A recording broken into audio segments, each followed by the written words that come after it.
I want to hear it very loudly from you. Good morning. Thank you for being here. It's my birthday today. I am 25 years old.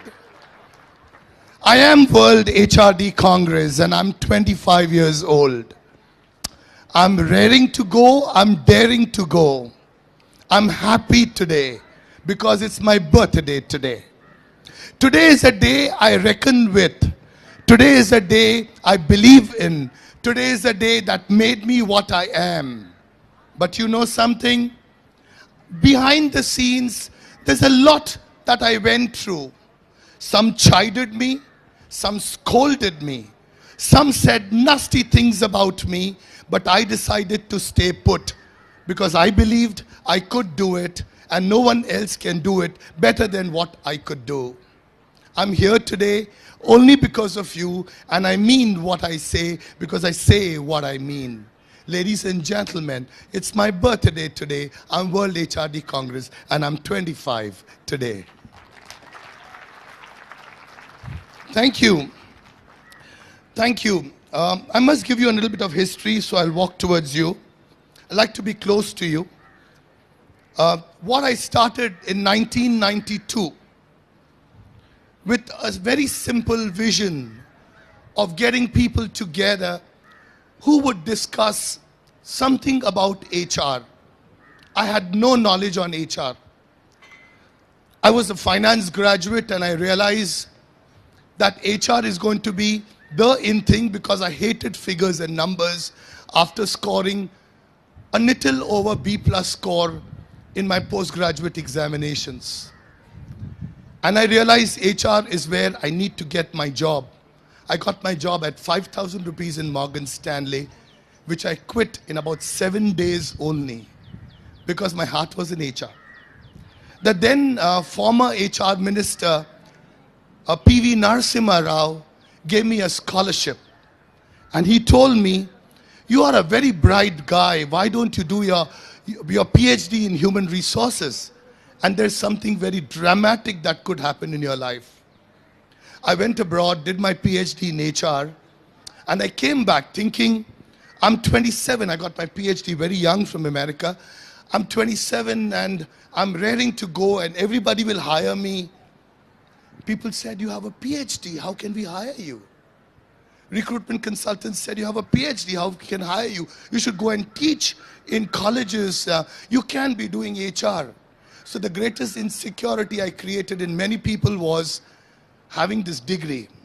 And PhD, when I later on translated, in organizational sense, it meant pull him down and pull her down. And almost every organization would have PhDs that would pull people down. So one day out of frustration, sitting in Tata Exports office, I just went to my boss and I said, I'm just fed up. I don't want to do my job and can I do something very different? He says, what do you want to do? I said, I want to do a program called the India HRD Show. This was 1991. He says, and how is it going to help us? I said, do you know something? Any person who comes there for that program is going to come because we are inviting him. We are Tatas at the end of the day. And if Tatas invite, it could be something very dramatic, very big because it's a company woven with ethics. And it's a company that stands for the highest level of corporate governance. Mr. Tata had just taken over, Ratan Tata. So ladies and gentlemen, I started my first ever event in a place called the Nehru Center in 1991 with a university called Narsi Monji Institute of Management Studies. Professor Bhushan believed in what I was doing and he said to me, wow, let's do something big. When you're young, you're so raring to go and you have all the energy to make things happen. So from there, in the last 18 years journey at the Taj Lands End, the World HRD has seen a magna of a growth. In 2003, I brought Dave Ulrich to India for the first time. Dave Ulrich was actually serving the Christian community, teaching there more out of the spirit of giving. So when I wrote to Dr. Dave Ulrich and I said, I want to come to India and do a session, he says, I just love you. because I've just come back to the commercial side of life. I've just come back after teaching at the church for 3 years, and I want to do something back for the HR community. So he gave me a nice little pen, much like what Professor John Nash gets in A Beautiful Mind, right at the end of the film, where everybody gives him a pen. He says, I'm going to gift you a pen. And he gifted me a pen with a hug. And he says, you're going to go places. I got him back again. Then I wrote to a wonderful, wonderful, wonderful person called Dr. Marshall Goldsmith. It's a secret. I won't tell you where he is just now. He's hiding somewhere. And I said to him, sir, I'm a big fan of yours. I've read every book of yours. What gets you here will not get you there is a great book. And there's a very beautiful line that says, you are the one who's responsible for the change. And if you don't make that change within you, how will you get there? Those lines struck me. And as they struck me, I said to myself, I am the change, and let me make that change happen. And I translated that change into my vision and into that action to lead you where I am. Ladies and gentlemen, my journey of 25 years is pictorial. What we've tried to do is giving you as much pictures as possible about the event, what is going to happen, what would happen. Today, in this opening, I wanted to make it very personal for all of you. We got this venue late in the night. We had to set it up for a 9 o'clock show. And whole team has been working. I almost collapsed yesterday out of fatigue, and they called a doctor. The doctor said, put him in the hospital because he needs to be hospitalized immediately. So I just told the doctor, get aside. My bigger task is the inauguration of the World HRD Congress. My voice is hoarse, but I promise you my spirit is not hoarse. And I want to contribute as much as I can for the next 3 days with the same spirit, zest and zeal that I was when I started in 1992, the first edition of World HRD Congress that had the Maruti Suzuki chairman speak. And I thought he did a brilliant job of sharing what great manufacturing practices can lead to great HR. So without a further ado, let me set the ball rolling to call some people who are very important, ladies and gentlemen. As the sun gets brighter, it gets warmer here. I want to make a difference before it gets any more warmer. So we're going to start with the lighting of the lamp. I'm going to call a few people who are very, very significant and important here. Those are the people without whom I could not have imagined my journey. Please welcome the Chairman Emeritus, a strategist, a leader, a thinker, a doer, a believer, somebody who's believed in the value of what I'm contributing, Dr. Arun Arora, ex-CEO, the Times of India, ex-CEO, the Economic Times, and a leader par excellence. Ladies and gentlemen, big round of applause with some music, please.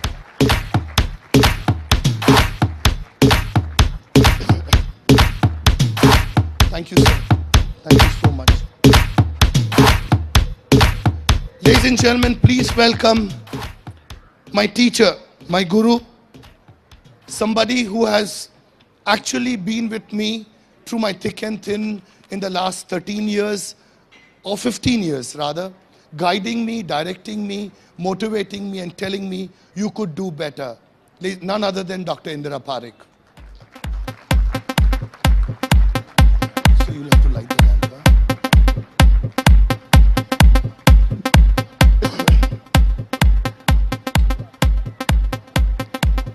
Ladies and gentlemen,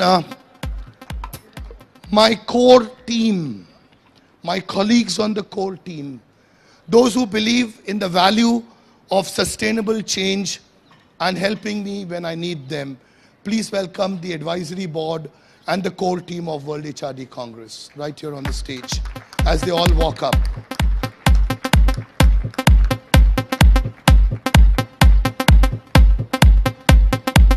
Come on, I want to hear it harder for them.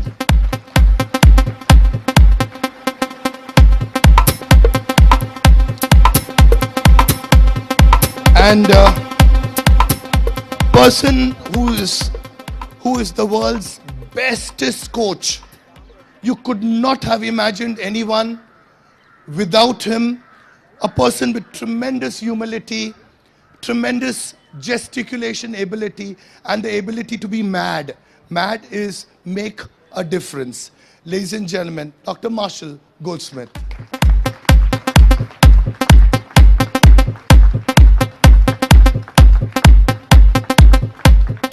Two lovely people, I love them. I'm going to walk to invite them. And they've come straight from the USA because they believe they love me. Every call was very important.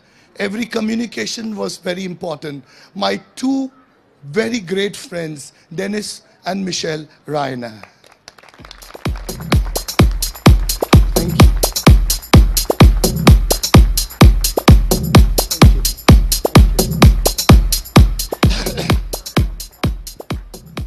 Here we are. Some of us who believe in the value of what we are doing. Some of us who believe we could do better. So ladies and gentlemen, if you give me permission, I'm going to light the lamp and ask Dr. Arun Arora, Dr. Marshall Goldsmith, Dr. Indira Parekh to lead to the lighting of the lamp. And Dennis and Michelle Rainer. Please watch this ceremony, significant as it may be, symbiotic as it is.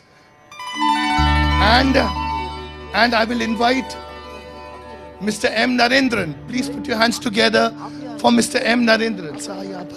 Just help him.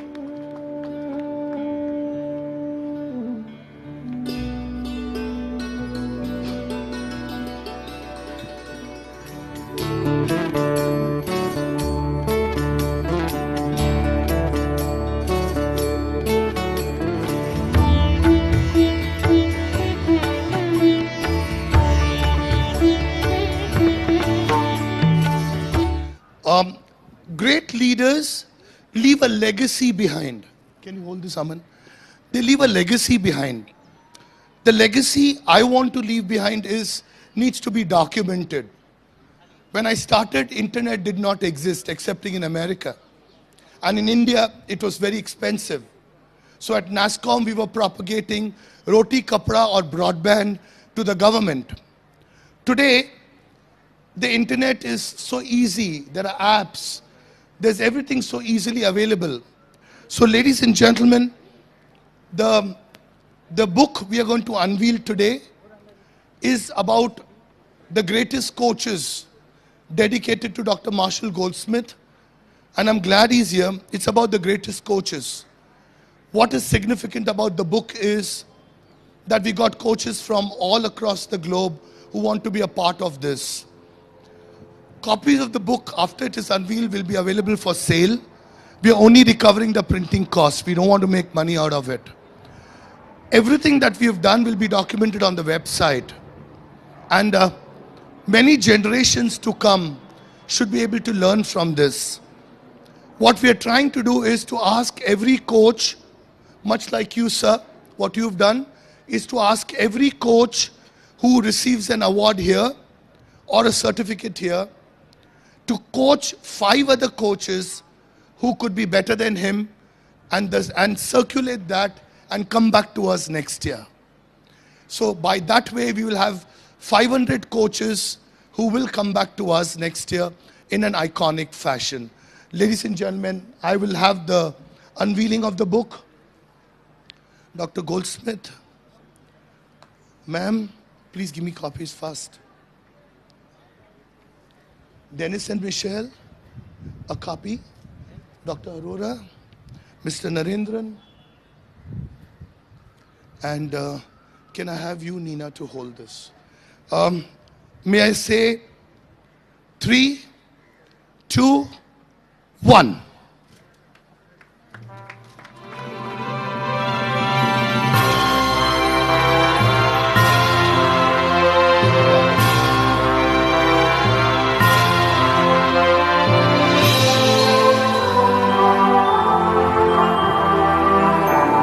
The theme, you, we can. The theme of positivity. The theme, that if we decide to make the change, we can make the change. The theme that we need to be the first to create and build that change. And the theme, ladies and gentlemen, is to make a difference. Media has an opportunity to take a picture. That's okay, just be fast.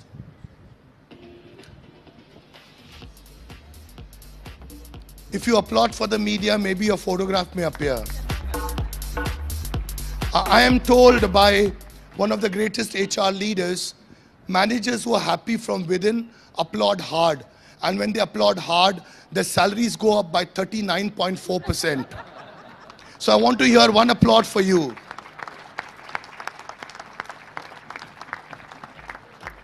Right, thank you, advisory board. I will have to have Dr. Marshall Goldsmith, Dennis and Michelle, and Dr. Arora and Dr. Parekh to be here. Let me hold this for you. I'll hold it for you.